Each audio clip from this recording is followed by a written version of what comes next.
Allô Marie, j'espère que ça va bien, je vais faire ma vidéo. Donc, quelle réflexion ou prise de conscience émerge pour moi après avoir rempli la roue de l'intersectionnalité?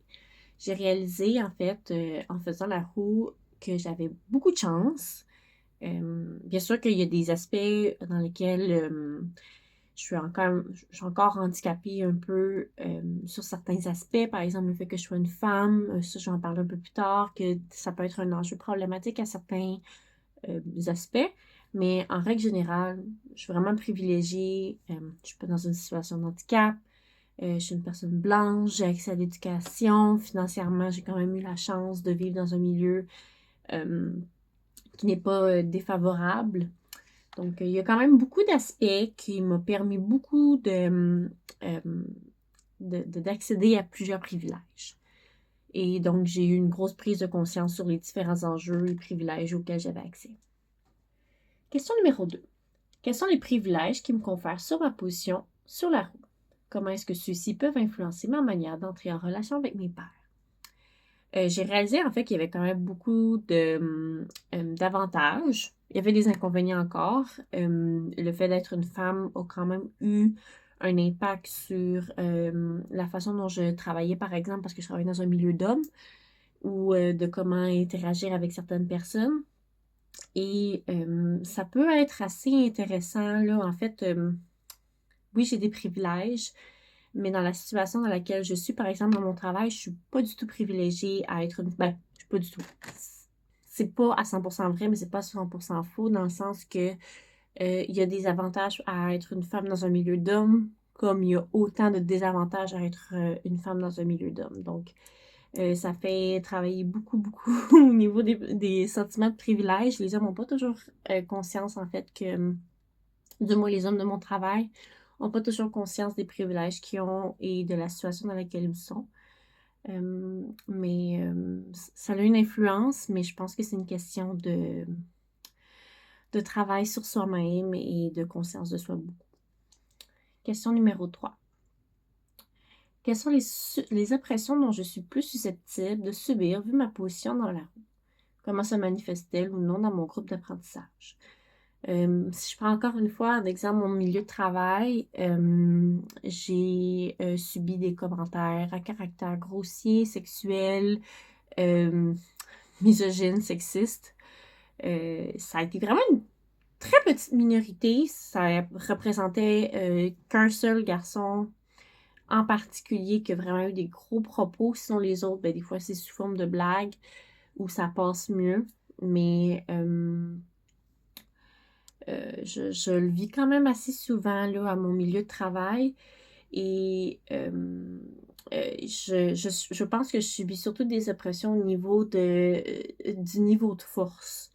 Par exemple, quand j'ai dénoncé les commentaires que j'ai reçus, ça a été beaucoup banalisé sur le fait que c'était juste des paroles puis qu'il n'y avait pas d'acte, mais j'ai dénoncé pour ma sécurité parce que je me suis sincèrement demandé est-ce que la personne a l'intention d'aller plus loin que simplement des paroles? Est-ce qu'il va y avoir un jour des attouchements, déjà que le comportement de la personne était inapproprié?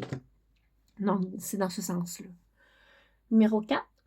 Comment puis-je manifester concrètement ma solidarité à l'égard des personnes moins privilégiées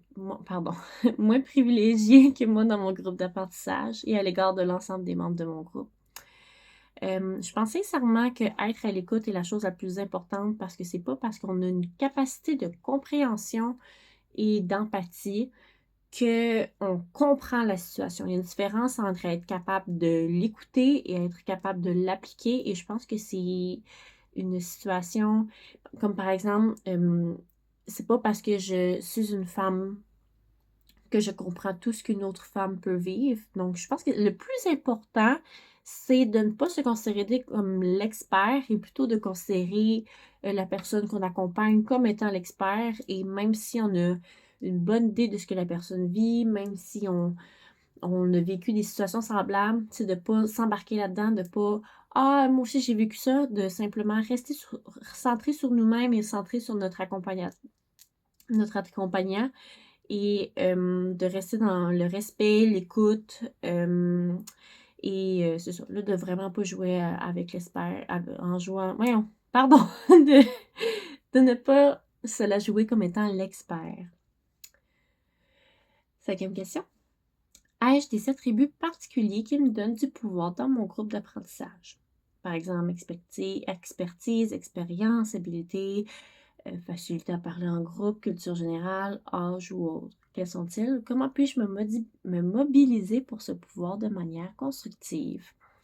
Alors, quelque chose qui me donne beaucoup de pouvoir, c'est vraiment ma facilité à parler. Bon, certes, je conçois que dans ma vidéo, je déparle beaucoup, c'est pas facile, ça a été une grosse journée aujourd'hui, mais je suis une personne, je pense, qui est quand même capable de bien placer ses idées, qui a beaucoup d'aisance à discuter, à dénoncer surtout.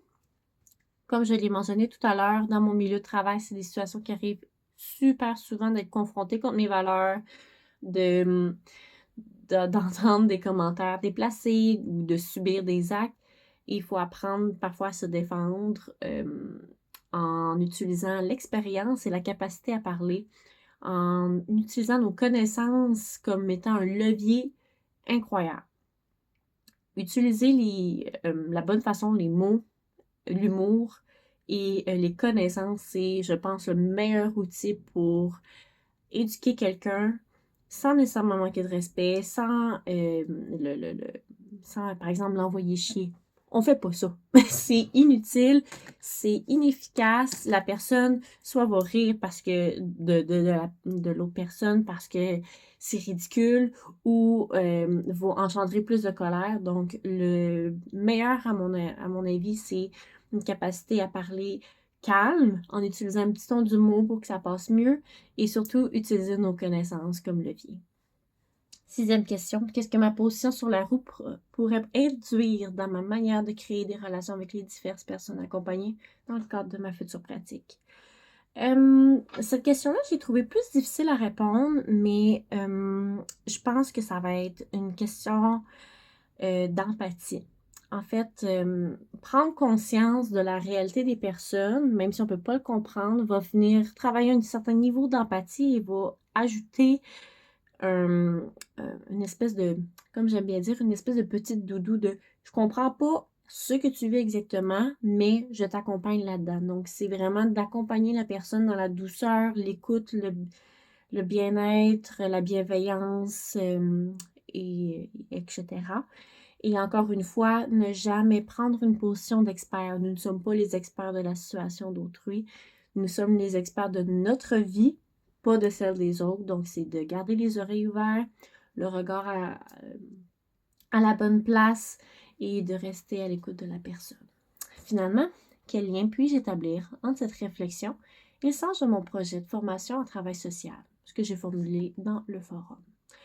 La réflexion, je vais revenir un peu, je trouvais que la question 7 et la question 2 avaient des aspects très similaires, mais c'est vraiment de prendre conscience de la situation, des privilèges, des enjeux qui nous habitent, le fait qu'on a des avantages ou des inconvénients et qu'on doit vivre avec et de les utiliser comme une force, de les utiliser comme un levier, comme un outil de travail. Et l'important, c'est encore une fois de ne pas jouer l'expert, mais de s'outiller du mieux qu'on peut pour offrir les meilleurs services possibles. Donc voilà, ma vidéo a duré beaucoup plus que 5 minutes. Je suis désolée si je l'ai refait plusieurs fois afin de réussir à rentrer dans les 5 minutes. J'ai jamais réussi, donc j'espère pas perdre de points. Je suis vraiment désolée, j'ai essayé d'être le plus court possible. Sur ce, bonne journée! Au revoir!